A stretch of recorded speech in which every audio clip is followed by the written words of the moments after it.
করেন নাকি অনেকে? হ্যাঁ, একটা বুদ্ধি শিখে দেবো, টেকা টেকা কলে পাইবেন। হ্যাঁ, লাভ করতে চান যদি আমি কয়ে দিই, তবে কন্ডিশন আছে, আমার কলে 10% দেওয়া লাগবে, বুঝছাও? লাভের দুই ভাবে লাভ করতে পারবেন। ইলেকশনের পরে যে দল জিতে তাদের সাথে রিলেটেড কোম্পানিগুলোর শেয়ারের দাম ইউজুয়ালি বাড়ে। এখন বাড়বি, আপনি খুঁজে দেখেন, যেমন ধরেন ঢাকা ব্যাংক বাড়বি, ন্যাশনাল ব্যাংক বাড়বি, মুন্নু গ্রুপের বাড়বি, আরো কি কি আছে খুঁজে দেখেন। এইগুলা শেয়ারের দাম দাই দাই করে বাড়বি কয়েকদিন। হ্যাঁ, শেয়ার থাকলে, এদের শেয়ার থাকলে বেঁচে দেন, ক্যাশ করে ফেলেন। আর জামাতের কোম্পানিগুলোর শেয়ার কমবি, দাই করে কমবি। কি আছে? ইসলামী ব্যাংক আছে, ইবনে সিনা আছে, এইগুলো আর কি কি বা আছে দেখেন, খুঁজে দেখেন আর কি। দাই করে কমবে। আপনি শেয়ার মার্কেটে যাই খোঁজ নেন, আমার কথা সত্য কিনা আমি না দেখেই কইলাম। তো যেগুলো কমবি সেগুলো শেয়ার এখন কিনে রাখবেন। জামাতের কোম্পানিগুলো শেয়ার, ইসলামী ব্যাংকের, ইবনে সিনা শেয়ার। বিএনপি কোম্পানি এই যে বেরিয়েছে, এটা বেশি দিন থাকবে না। জামাতের কোম্পানিগুলো কমাও বেশি দিন থাকবে না। মাঝখান থেকে আপনার লাভ আমারে কমিশন কলে দিয়েন, কলে বেশি না, 10%। আর কারা হতাশ হবে? ক্ষুদ্র ব্যবসায়ী, হকার, দোকানদার। এদের উপরে প্রথম চাঁদাবাজেরা টার্গেট করে। এরা বিরক্ত, বিব্রত অবস্থায় থাকে, অসহায় অবস্থায় থাকে। এদের মধ্যে সংগঠন এবং প্রচারণা তৈরি করতে হবে। তাইলে দেখবেন আপনি দ্রুত জনমতকে অর্গানাইজ করে ফেলতে পারছেন।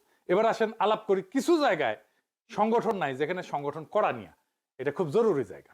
1 নাম্বার, গার্মেন্টস শ্রমিক ইউনিয়ন করতে হবে। যত জায়গায় শ্রমিক আছে সবগুলো জায়গায় শ্রমিক ইউনিয়ন, ট্রেড ইউনিয়ন করতে দিতে হবে। এটি নিয়ে সরকারের সাথে বার্গেন করতে হবে। এটা শ্রমিকদের অধিকার, এটা সাংবিধানিক অধিকার। আমার সংবিধান স্বীকৃত, বাংলাদেশের আইনে স্বীকৃত, আন্তর্জাতিক আইনে স্বীকৃত। এমনকি গার্মেন্টস বায়ার যারা, আমরা যে সমস্ত দেশে রপ্তানি করি, সেখানেও আমাদের শ্রমিকদের অধিকার সম্পর্কে একটা পজিটিভ, ইতিবাচক ধারণা জন্মাবে। শ্রমিকদের বার্গেন করা, কালেকটিভ বার্গেনিং এজেন্ট হওয়া, এইটা আন্তর্জাতিকভাবে স্বীকৃত একটা অধিকার।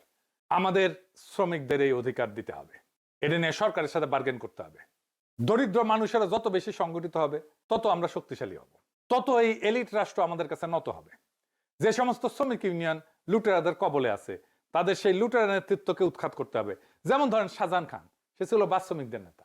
বিএনপির নজরুল ইসলাম, সেও কিন্তু শ্রমিকদের নেতা, কিন্তু উনি কিসের শ্রমিক বলেন?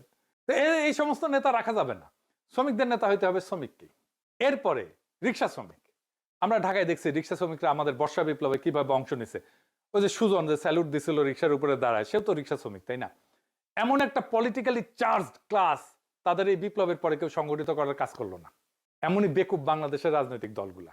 আমি দেশে থাকলে ঢাকার রিক্সাওয়ালাদের প্রথম অর্গানাইজ করতাম, তাদের মহাসমাবেশ করতাম, সম্মেলন করতাম, তাদের একটা রাজনৈতিক শক্তি হিসেবে গড়ে তুলতাম।